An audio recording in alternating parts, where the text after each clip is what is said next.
Welcome back to Tucked In Wizards, guys. My name is Aidan, and I'm here with Ben. Welcome back, guys. The first round is in the books. It was honestly one of the best first rounds we've seen in a long time. And we're here to talk about it.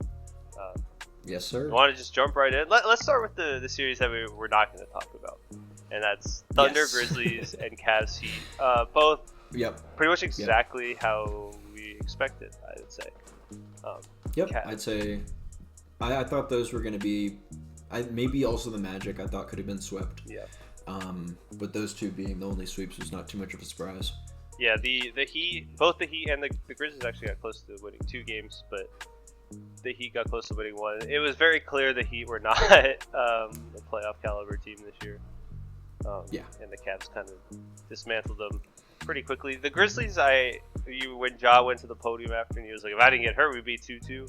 I don't think it'd be 2-2, but maybe you kind of see him somewhat figure something out before he got hurt because they were up by 30, so you never know. That's what really made the series just not interesting at all. They had no chance without Ja. Yeah. And how long is this going to keep happening in the playoffs for him? This is, the second year in a row, third year maybe, that he flames out because he gets... it's not his fault. He's getting horribly injured, but... That's not a good trend. No, that's the Embiid trend, and you don't want to be on the Embiid trend. No, you don't want to be on the Embiid trend at all. But I think we should let's just go from least interesting to most interesting. Okay. So Celtics Magic. Yes, exactly. I was gonna say Celtics Magic is to me the next least interesting. It's just the Magic played them pretty well, like we thought. But it was just a big skill disparity. They couldn't really guard the 3 that well. The craziest thing about this series is the Magic defense was phenomenal. I'm just looking at the scores. The Celtics scored 103, 109, 93, 107, and then the last game where they just we saw more normal Celtics when they scored 120. But only until under 110 in 4 games. We're talking about the Celtics. Pretty good showing from the Magic defense. The problem was they just scored. They never scored over 100 points this whole series. Their highest was 100. Nope. So you're not going to win a series doing that.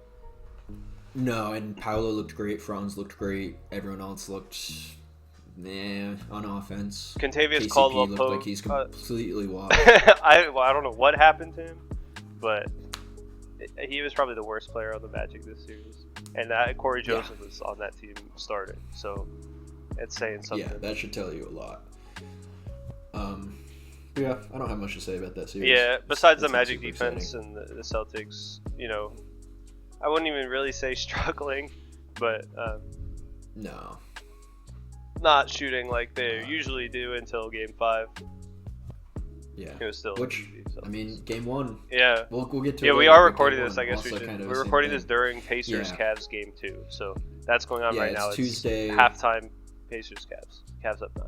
Yeah, Tuesday 8 p.m. Eastern right now. Yeah, so that's what we're talking. So we already got Game 1 for Thunder, Cavs, and the Celtics. Right. This is Game 2 of the Cavs.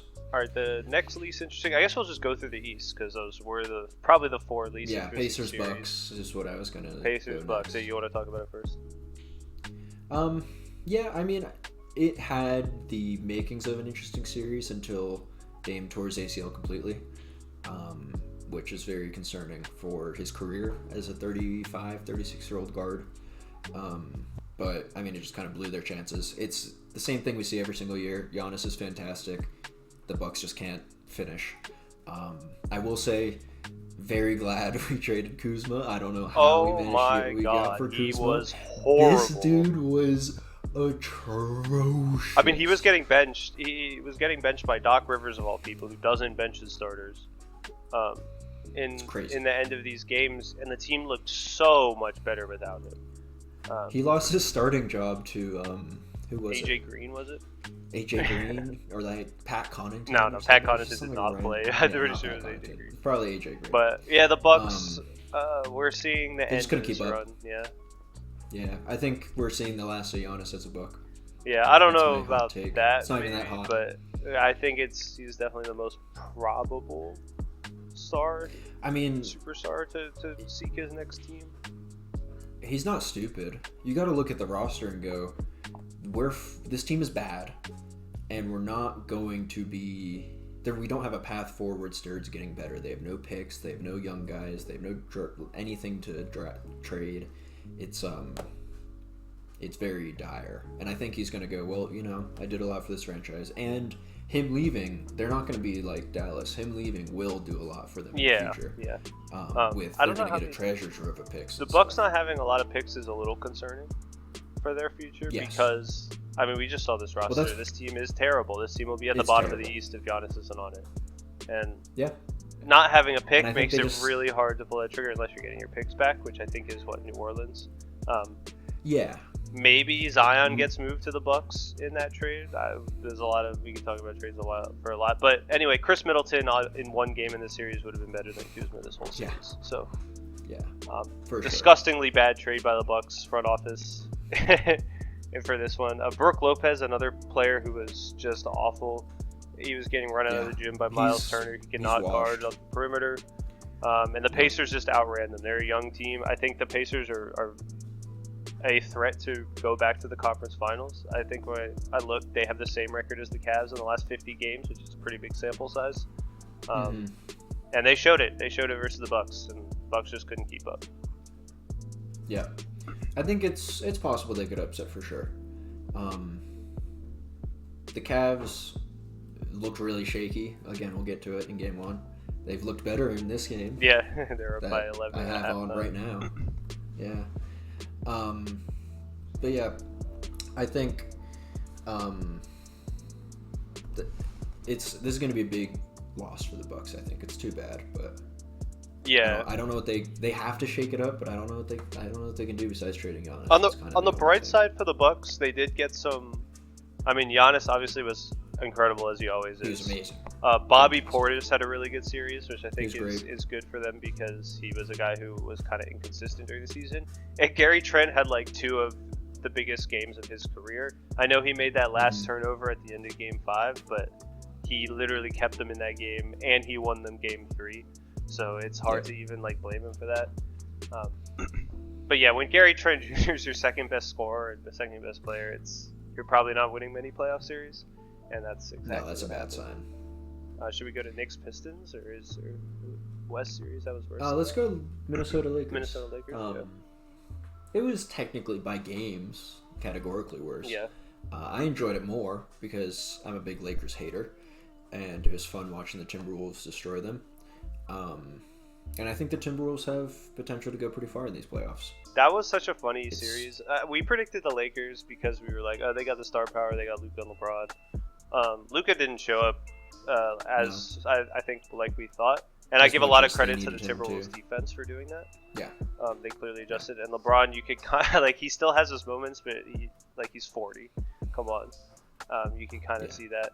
And this series boiled down to is the Lakers just didn't play defense. That defensive rating that was top in the league in the regular season was a fake defensive rating, and the Timberwolves exploited the shit out of them, especially Luka. Yep. We'll talk more about fake defensive ratings later. We can't even say the Clippers. They did a great job. But anyway, what we expected didn't really turn out. I was surprised at how aggressive Rudy Gobert was. I thought he was a big reason they won that series because they just didn't have a center to stop him. And looking forwards, I don't think the Warriors have a center that can stop him either. So if you can leverage Draymond's just going to injure him. No, Draymond's going to fucking choke him out again. It's going to be crazy. I'm very excited for that game in what is that? Like an hour, I think, an hour and a half. Yeah. But I don't have much to say about Timberwolves Lakers. Yeah. Glad to see the Lakers lose. Didn't really think they had a chance to win or anything this year.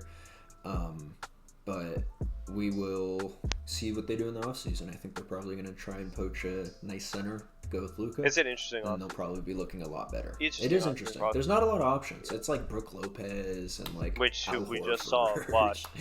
Interesting about the Lakers is when Jackson Hayes played, and Jackson Hayes was not very good this series, but when he played, we didn't see Gobert dominate because Gobert's not an offensive threat, right? You stick pretty much any big on him, he's not going to be dominating offensively. The problem was they went I don't know why they did this. I don't know why JJ Redick just like came out and said that they just weren't going to play Jackson Hayes in Game 5. Yeah. And then he stuck to that despite Gobert absolutely feasting on them. The Caps just scored, by the way. Alexei Protas. We got that game on the side. Go Caps. They're playing the Hurricanes round 2. Go Caps. Go Caps. That's a big... It's 1-0 now, It's 1-0 now, yeah. Let's fucking go. So that's a game one that's happening. But I don't know why Jackson Hayes, they just didn't play him, especially when Gobert was going crazy. Anthony Edwards wasn't even... like, he was great, but he wasn't like super special in this series. It was a lot of Jaden McDaniels. It was a lot of Rudy Gobert. It was a lot of Julius Randle. There was a lot of others, so, you know. Julius Randle was... I don't know if I've seen a player turn his playoff perception around so fast. I know. It was like, okay. I was just very impressed. And now I'm thinking it's a Tom Thibodeau thing because Cat hasn't had a great first round. Yeah, it might be a Tom Thibodeau thing. I do want to say JJ Redick, I think, either got into his own head a bit too much or let the media in. Because he like snapped. Do you remember that one? Yeah, he snapped. It was like he snapped at them and like stormed out, and you could tell like the criticisms about his lineups made him more rigid with his lineups instead of being like, well, maybe there is some valid criticism there. Exactly. So I think he needs a lot of reflecting to do. I think he was always a bit overrated. Objectively, he's not that much better than Darvin Ham. Yeah. Darvin Ham had an injured ass AD. This guy's got Luka. I will give him the benefit of the doubt being his first year ever coaching in like his life. For sure. Yes, but also at the same disgusting time, hire. But I think he's the head coach of the Los Angeles Lakers. Yeah. So it's like, if you're gonna be the head coach of the Los Angeles Lakers without getting coaching experience, that's on you. Right. You should expect the criticism. And I honestly think JJ Redick there was big problems with it. I think he's been fine for sure, but I don't think he's been a genius like people were saying. No, and I think this series really kind of showed his. I don't think they would have won with him coaching better, with how Luka was playing, but I think he definitely showed his deficiencies a bit in the coaching side. I agree. Chris Finch, at this point, he's a very experienced coach, and I like him a lot for this team. Me too. Knicks Pistons is next. This is an interesting series. Yep. This is an interesting series. I liked the Pistons a lot in the series. I thought they really represented themselves well. Yeah, the Cade Cunningham showed that he can be that franchise player that you need to win playoff series in this series, I would say. Yeah. He had a lot of really good games. A lot of the games were really, really close. 6-point game in Game 2 that the Pistons actually won. The Pistons were ahead pretty much all of Game 1 before the Knicks went on that huge run.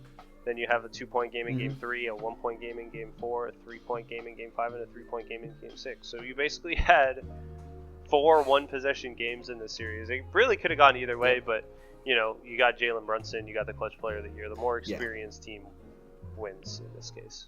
Yeah, the more veteran, more experienced. I was just very impressed with Detroit taking it to that point. Absolutely. And I'm hoping this is kind of what we see from the Wizards sometime soon. From record-setting worst team in the league to the 6th seed, you know, playing pretty well against a serious playoff team. Yeah, we got to get Cooper flagged. Draft lottery in 6 days, by the way. We'll have a video on that when that happens. We will have a video on that. Live reaction. Yeah.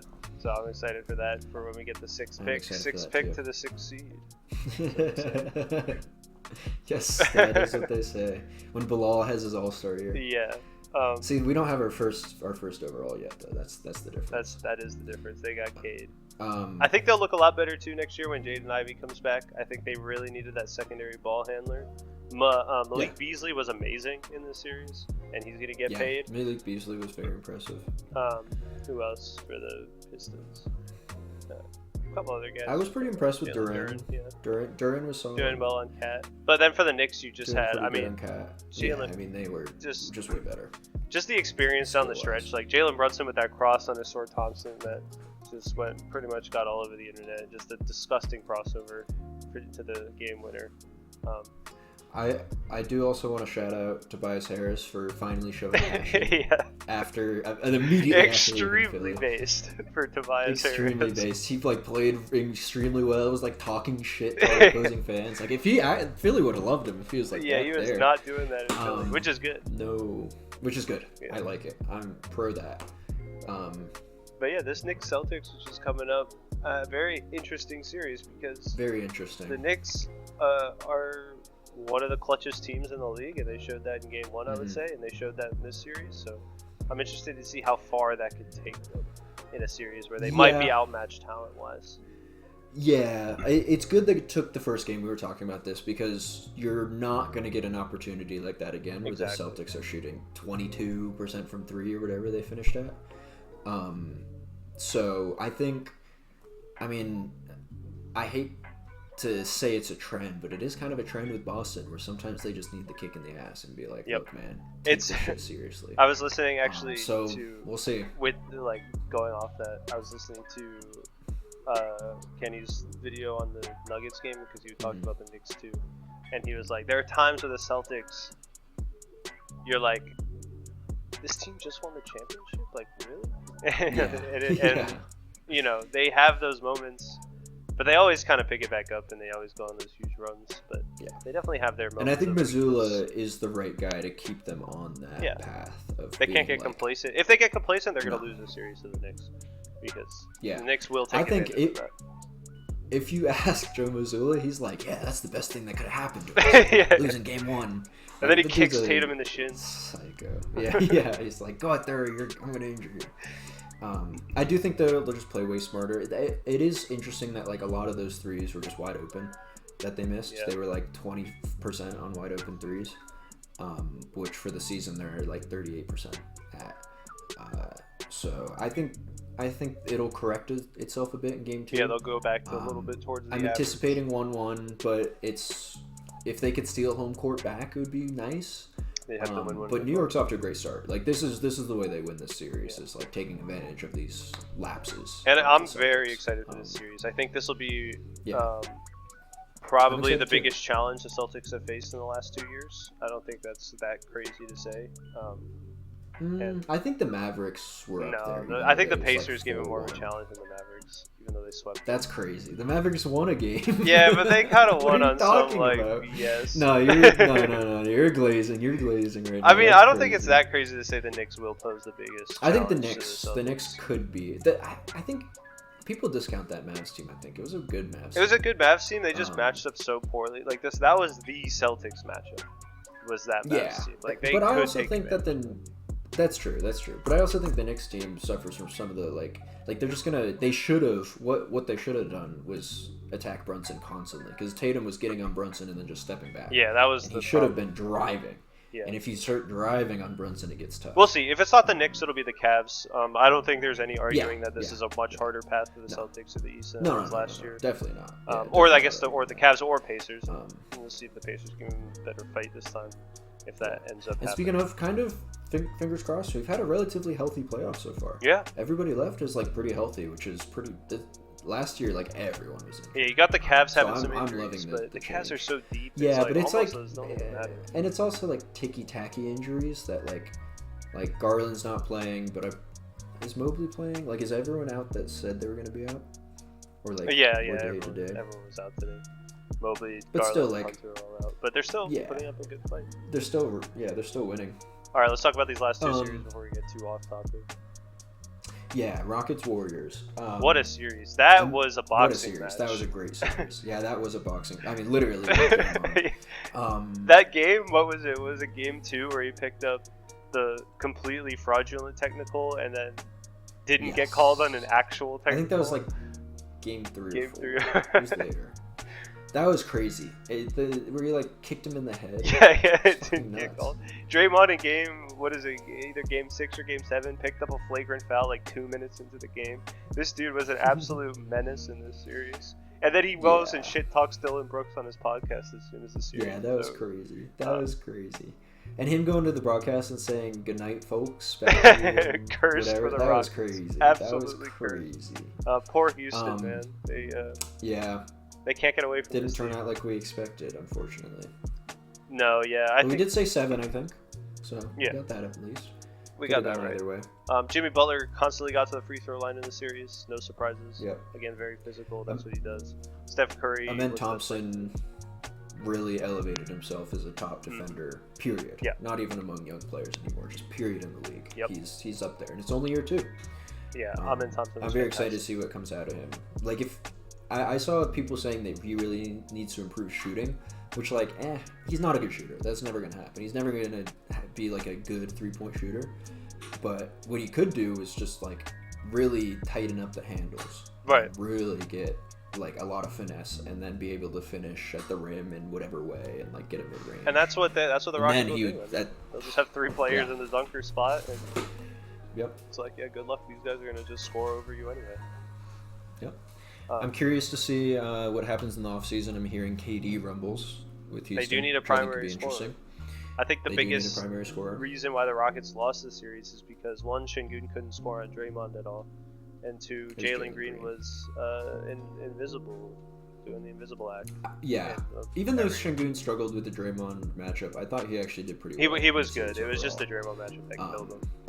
Yes, but Jalen Green, on the other hand, had 1 good game and 6 awful games. And he admitted it. He said, I played like shit. I need to step up. I need to play better.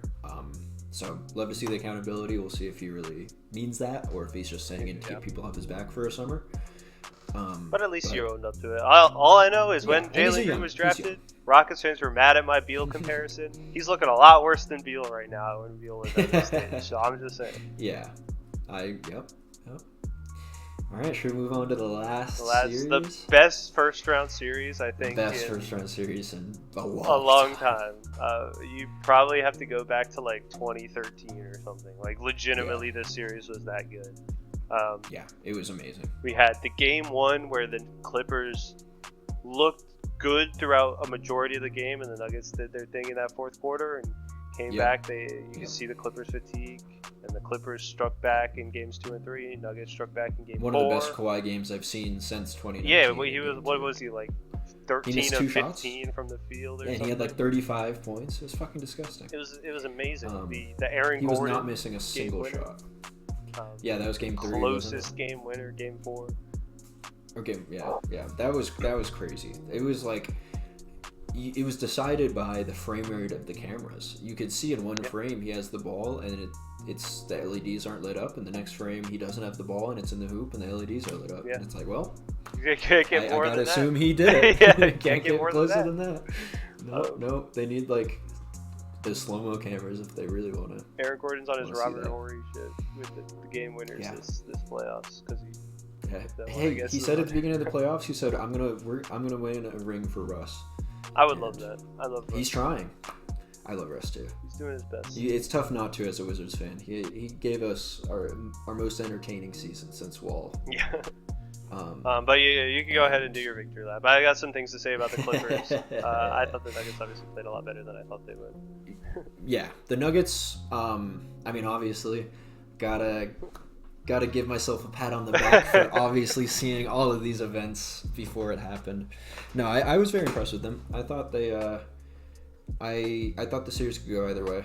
In the game 7 first quarter, I was even worried because the Clippers were looking really good and the Nuggets were not really able to score for a bit, but then obviously they ran away with it.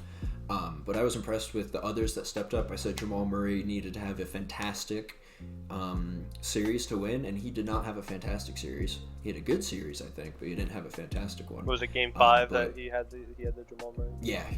He had one Jamal Murray game, which, like, you know, it was enough. I'll give him that. Aaron Gordon was amazing. He was probably the second best player on the Nuggets, I think. This series, just abusing the mismatches like I predicted. He was really good. I don't know where he developed a 3-point shot, but he is really wasn't in Orlando. Wasn't in Orlando. He's really good on defense as always. He was mostly on Kawhi, I think, or was it? Yeah, I think he was mostly on Kawhi. He was doing a pretty good job outside of. I mean, game 2, what are you supposed to do? Game 2, Kawhi was hitting shots that like were just fully smothered. So yeah, I haven't seen it since the run.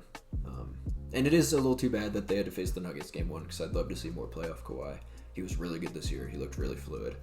But he also at the same time, you know, he is visibly older than he used to be. Outside of game 2, he had a good series, but I think he had a good series. The main reason, and I could talk about the Clippers when you're done with the Nuggets, is James Harden. I think he had a pretty bad series.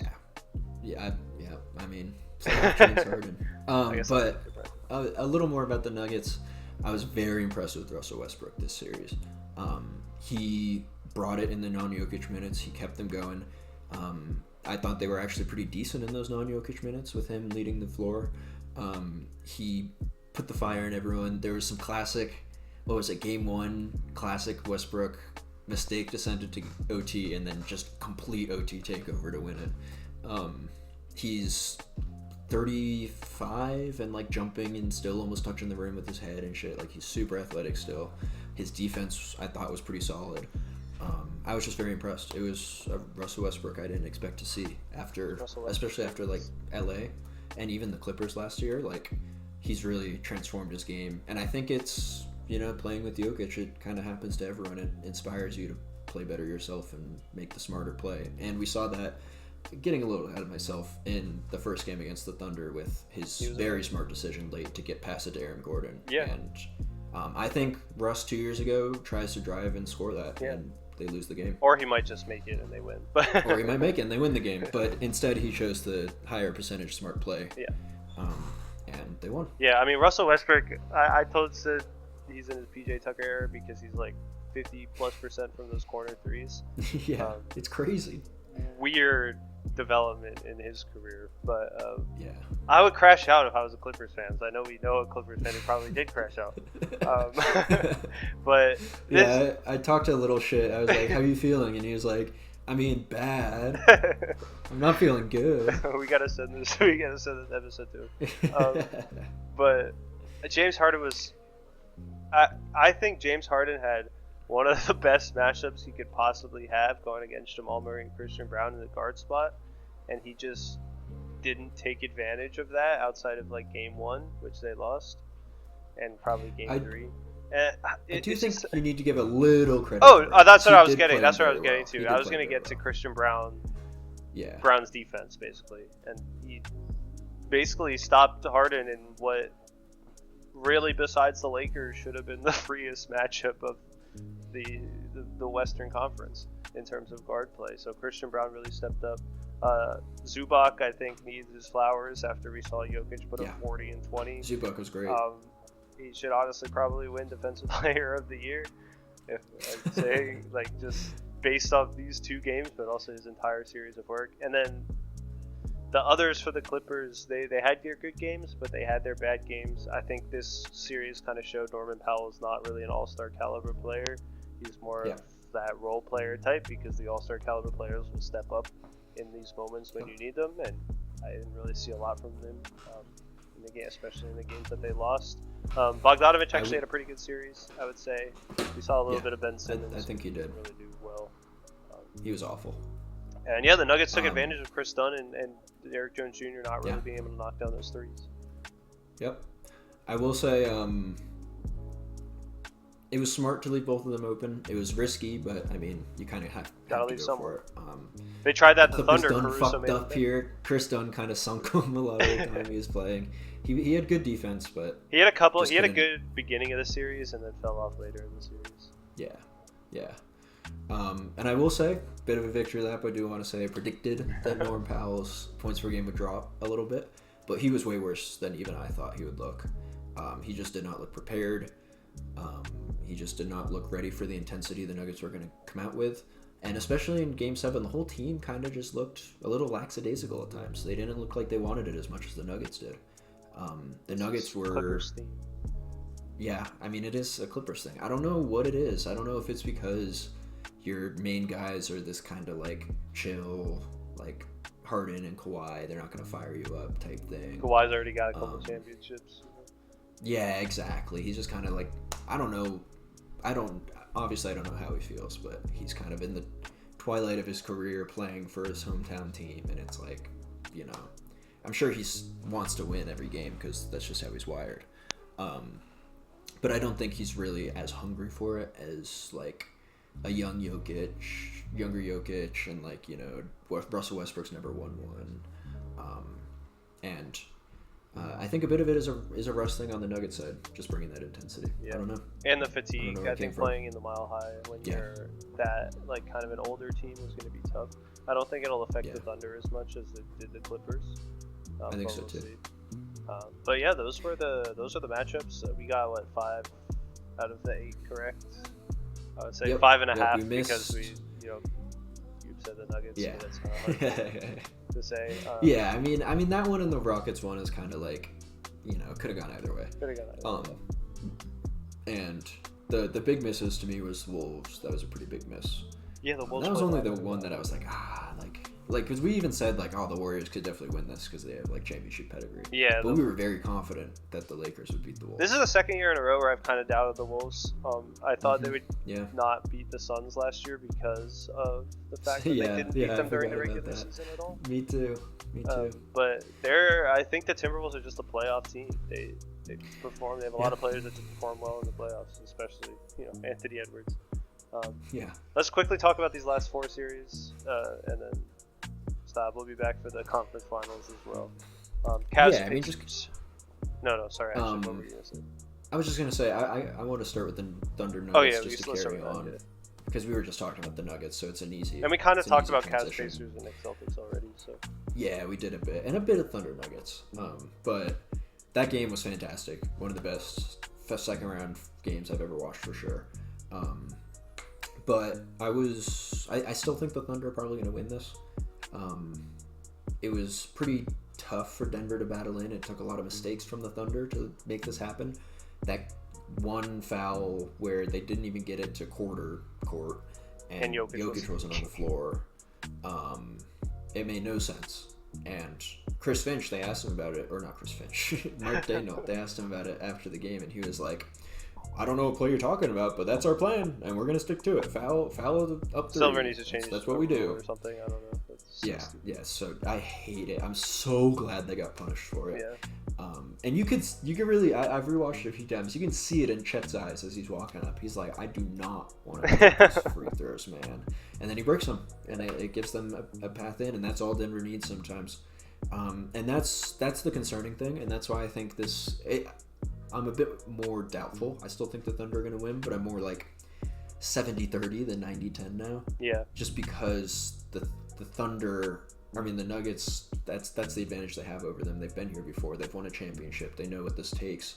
They have the capability to be that intense against a team like that and not be like, okay, we're down 20, let's give up. Exactly. And I think the Thunder kind of expected them to roll over a bit, and they were like, oh, well, we can't lose when we foul up 3. And they just got a bit overconfident. And I think that will lock them in a bit more. But maybe that's the thing. We don't know what they're capable of yet. They're a young team. So this next game, I think, will show a lot of what they're capable of, and their future will be this playoff run. But that's the thing. It's not just going to be one more game. This is going to be a long series, I think, longer than I originally thought. Yeah, I agree. You kind of see this a lot, and you hear this take a lot in March Madness, where it's like a team hasn't been challenged, and the Thunder have not been challenged at all throughout the entire regular season. Nobody was even close to them. The first round, the Grizzlies, some of the games were close, but like they were missing Ja Morant. They never were really in those games. And I'm going all the way back to the in-season tournament with the Thunder. Same thing happened, kind of unchallenged through the West, and then you get to the Bucks, and the Bucks are this experienced team, and they couldn't beat them. So it's like one of those things where it's very, very well the Thunder might just beat the Nuggets by 10, 4 games in a row, and move on. But you have to be concerned if you're a Thunder fan if these games get close, because the Thunder, they have one of the best differentials in the league. They legitimately have not played in a lot of these close games, where the Nuggets obviously very, very experienced in these close games. And even if you think about it, the people who are experienced on that team, like Caruso and Hardenstein's had a bit more experience with this, but Caruso doesn't really have a ton. Like the Lakers kind of steamrolled that year, and then he was never back in the playoffs again. And disrespecting the 16 fantastic game 1. He had a fantastic game 1. So it's like, is this going to be what Caruso's capable of versus the Nuggets, or is this something where you really should have capitalized on his amazing play, like now versus when he's struggling to hit some shots later? Maybe. Yeah. I don't know. That's the thing. There's so many unknowns around the Thunder. Exactly. It's much harder to predict now. And, obviously Jalen Williams didn't have the greatest game. Chet obviously had the rough ending. Chet was moved by Russell Westbrook. Yeah. Jeff's size is kind of an issue in this series. To say it's not big enough. Like, not tall, but, like, wide. I mean, I think it's a big problem too because who's the primary defender on Aaron Gordon? Is it They throwing Hartenstein? J-Dub? I don't know. Like I don't like any of that. Yeah. And he was what 22 and 14. Yeah, he had a great. It's the same thing with the Clips. He's getting game. rid of those mismatches, or he's exploiting those mismatches that he gets, which is the only way he could score. I'm still hating. I think the Thunder. You are still hating a bit. He can hit threes now. You can hit threes. You're. I always say Aaron Gordon. It's like the ugliest thing ever, but it goes in. Yeah, and he had one of the best posters I've ever seen in my entire life. That was insane. I thought Chet blocked it for sure. Yeah, me too. He started outside of the restricted zone, or outside of the paint. Like how did he get it in? And like he threw it in a bit. It wasn't a slam dunk, but I still count that as a dunk. Yeah. But yeah, it's gonna be interesting. I think size was something I wasn't really factoring in as much, but the Thunder aren't very big. They're running a 2-big lineup to start, so it's like coming off of their bench, they have to kind of stagger Chet and Hartenstein because they don't have a good center to really come off the bench. Compared to like the centers, like the 7-footers, like Zubac, like Gobert. What's another example? I don't know. Cat, like Gobert Jared and Allen. Cat both gave him issues. Like those guys, Isaiah Hartenstein and Chet are not the same. They're still effective, obviously. The 1 seed, they won 68 games, but. They're effective, but also Jokic had 44 and 22. Not against so Jokic. They're not effective against Jokic. Yeah, they're not effective against Jokic. And I think that's kind of the same thing across the board. I think it's tough for everybody to guard their positions because everybody's big and athletic. I will say the Thunder's rotations were really, really good in that game. Because they were were ahead for like majority of the game. No, yeah. And they were ahead by a lot. Don't get me wrong. This isn't like, oh, the Nuggets are going to crush them. Like, I still think the Thunder are going to win. And I was very impressed with their defense. They were constantly in those passing lanes and stole. The Nuggets had a ton of turnovers. But then again, that's like, are the Nuggets going to adjust? Is that going to happen again? Did you kind of throw away this opportunity where Jokic wasn't expecting this kind of look and now he's kind of expecting that? I don't know. Yeah. We'll have to see. All right, let's talk about the other 3 series real quick. Yeah. I know we spent a lot of time. I think Thunder Nuggets and Knicks Celtics will be probably the 2 best, which is kind of why we spent a lot of time on that. Cavs Pacers, well. Very interesting. Cavs obviously up, what is this, 14 in the third quarter without Garland, Mobley, and Hunter. Nice. Yeah. Pacers will go probably as far as Halliburton takes them. I know when he scores 20, they win a lot of games, and when he doesn't, they don't. I don't know how many points he has now off the top of my head because I don't have it up, but we'll see how far. I think Donovan Mitchell needs to be really good in this series, especially if Garland's going to miss an extended period of time. And Donovan Mitchell, legitimately, this could be a free series of him. He obviously has to deal with Nembhard, who I'm a huge fan of Nembhard. I think he's a playoff riser, but you got that backcourt mate, and can't believe I'm saying Ty Jerome, but either Ty Jerome or Darius Garland that's going to take advantage of Halliburton on the other side. So it's hard to do that. I I know the Pacers won game 1. I like the Cavs in this series. I think the Cavs will win the series, but I don't want to sleep on the Pacers either because especially if Mobley misses an extended period of time, it's going to be hard to stop Siakam. Yeah, I think the Cavs will win as well. But just a little update: Halliburton has 8 points. Siakam has 8 points. Yeah, so that's why Mitchell they're down has 29. And Jared Allen. I love Donovan Mitchell, man. I'm a huge Mitchell fan. I want him to win. Yeah, Mitchell's great. I'm interested to see how far he takes the Cavs. It really is his team. Garland is a weird player. I think he's good, but it's hard to tell. Yeah. They don't look that different without him. And he kind of takes away from some of the stuff Mitchell does. They don't coexist super well, in my opinion. It's a defense issue, but you got Mobley and Allen in the back, and so it's less of a problem. Yeah. And Hunter on the perimeter. Yeah. So. Should we talk about Minnesota? I feel like we Minnesota Warriors for sure. Talk about Knicks. I think Minnesota's going to win this for sure. I like the They're series. just too big. This is very interesting. I like the series a lot too. I think it's going to be fun. We got Draymond versus Gobert again. Mortal enemies. So that should be a really fun aspect. But also at the same time, you have just the size on the even after trading Cat, the Wolves are pretty big.